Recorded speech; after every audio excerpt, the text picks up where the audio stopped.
بلدیہ عظمیٰ کراچی کی لیبر ڈویژن کے تحت مرکزی لیبر ڈویژن متحدہ قومی ملت پاکستان نے بلدیہ عظمیٰ کراچی میں جشن آزادی کی تقریبات کا کیک کاٹا۔ اس موقع پر ڈپٹی میئر ارشد حسن جہاں موجود تھے، وہیں سبز ہلالی پرچم بھی فضا میں بلند کیا گیا۔ اس موقع پر joint incharge labour division Arshad Ansari, member labour division Nasir Baig Aman کے ساتھ ساتھ بلدیہ عظمیٰ کراچی لیبر ڈویژن کے انچارج محمد احمد اور دیگر بھی موجود تھے۔ بعد ازاں بلدیہ عظمیٰ کراچی کی لیبر ڈویژن نے مختلف فائر اسٹیشنوں پہ جا کر بھی جشن آزادی کا اہتمام کیا اور تقریبات میں جہاں شرکت کی وہیں پر کیک بھی کاٹا گیا اور پاکستان سے وفاداری کا عہد کیا گیا۔ اس موقع پر ناصر بیگ اور دیگر لیبر ڈویژن کے عہدیدار جہاں موجود تھے، وہیں بلدیہ عظمیٰ کراچی کے لیبر ڈویژن کے انچارج محمد احمد بھی موجود تھے، جبکہ اس موقع پر ناصر بیگ نے خطاب کرتے ہوئے کیا کہا، سنیے انہی کی زبانی۔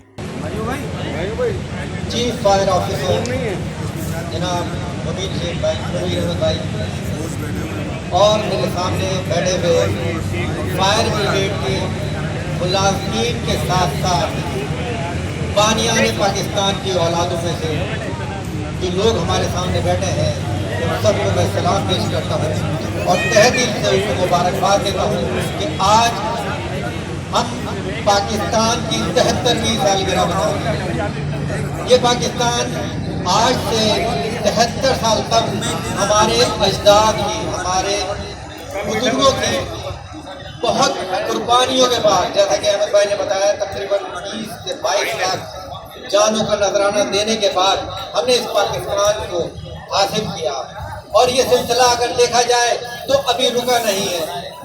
بانیان پاکستان نے پاکستان بنانے کے لیے 22 لاکھ جانوں کو قربانی دی تھی، اور ان کی اولادیں آج پاکستان کی بقا کے لیے، پاکستان کی بقا کے لیے قربانیاں دے رہے ہیں۔ لیبر ڈویژن بلدیہ عظمیٰ کراچی نے بھی جشن آزادی شان شان طریقے سے منایا۔ یہ یقیناً خوش آئندہ اقدام ہے۔ عزیز عارف، KBS بلدیاتی نیوز کراچی۔